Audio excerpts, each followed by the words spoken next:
ETF-Sparpläne sind populär. Das ist grundsätzlich sehr erfreulich. Viele ETF-Sparpläne werden sogar als gebührenfrei beworben. Was dahinter steckt, das schauen wir heute ein bisschen genauer an. Mein Name ist Felix Niederer, ich bin CEO und Gründer von TrueWealth. Wenn du in einer Werbung siehst oder hörst, dass etwas kostenlos ist, musst du genau anschauen. Online-Broker aus dem In- und Ausland preisen häufig ETF-Sparpläne an, die angeblich gratis sind. Manchmal stimmt es, aber manchmal auch nicht. Bei gewissen Anbietern zahlst du keine Kommission für den Kauf von deinen ETF-Anteilen. Es fallen also keine Handelsgebühren an. Aber nur weil die sogenannten Courtagen erspart bleiben, heisst das noch lange nicht, dass du beim Erwerb von einem ETF ein gutes Geschäft machst.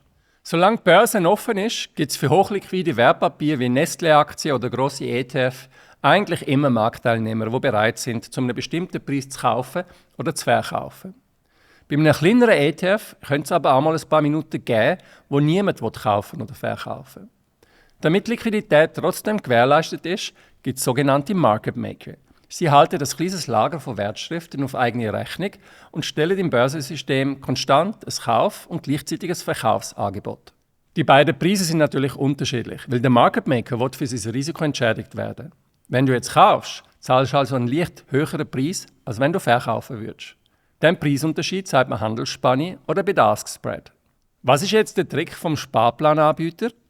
Je nachdem leitet er deinen Kaufauftrag an einen Börsenplatz, wo wenig läuft, und hat dort einen Deal mit dem Market Maker. Für den Market Maker ist das lukrativ, weil er hat wenig Konkurrenz und kann die Kurse weit auseinanderstellen. Der Gewinn teilt er sich mit dem Sparplananbieter.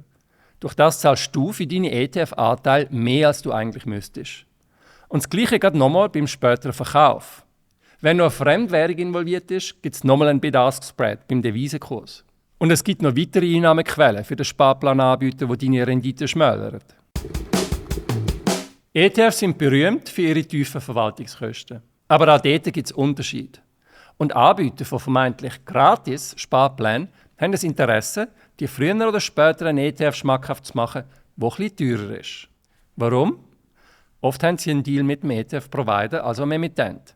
Der zahlt ihnen Provisionen, sogenannte Retros.